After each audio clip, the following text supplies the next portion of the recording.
যে স্থানে রয়েছি আমরা, এটা হচ্ছে ছোট হরিদাসের শিবা।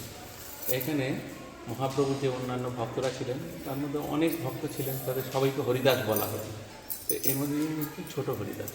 ছোট হরিদাস মহাপ্রভুর জন্য প্রতিদিন ভিক্ষায় বেরোতেন। তা একদিন দেখছে যে ছোট হরিদাস ভিক্ষায় বেরিয়ে মহাপ্রভুকে 5 মিশালি চা, এ কী করে খাবে? কী করলেন, ওই অন্নটা নিয়ে গিয়ে এক সাধ্যী মহিলা ছিলেন, ওই যে 3.5 জন ভক্ত বললাম মহাপ্রভু, মাধবী দাস, ওই মাধবীর কাছে বলছে, মাধবী তুমি এই 5 মিশালি চালটা নিয়ে 1 রকমের চাল দাও।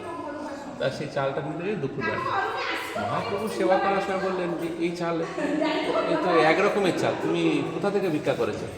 বললো চাল 5 রকমের ছিল, আমি দুপুরবেলা মাধবীতে, তোমাকে আমি ব্রহ্মচারী আশ্রমে নিয়ে গেছিলাম, তুমি একটা ব্রহ্মচারী ভক্ত হয়ে মধ্যাহ্নে এক স্ত্রীর কাছে বা দুপুরবেলায় গেলে, বলছে প্রভু আমার অন্যায় হয়েছে, তুমি আবার ভিক্ষান্ন পরিবর্তন করলে, ভিক্ষান্ন পবিত্র অন্ন।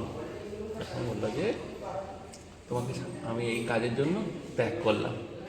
মহাপ্রভু যাকে ত্যাগ করে তার কী হবে? সে মনের দুঃখে তখন রোদন করতে লাগবে, এইখানে বসে তুমি ভজন করতো আর মহাপ্রভু সেবা করতো গম্ভীরাই। তা তাকে আর ক্ষমা করলেন না মহাপ্রভু। অন্তে মহাপ্রভু যখন ক্ষমা করলো না, সবাই বিনয় করলো প্রভু ক্ষমা করে দাও, তবু ক্ষমা করলো না। লাস্টে উনি আত্মহত্যা করেছিল। আত্মহত্যা করে গন্ধর্ব দেহ পেয়েছিল। যে মহাপ্রভু যখন সমুদ্রে স্নান করতে যেতেন বা রাত্রিবেলায় যখন যেতেন, তখন ওই গন্ধর্ব শরীর নিয়ে মহাপ্রভুকে এসে কীর্তন শোনাতেন। এই হলো ছোট হরিদাস।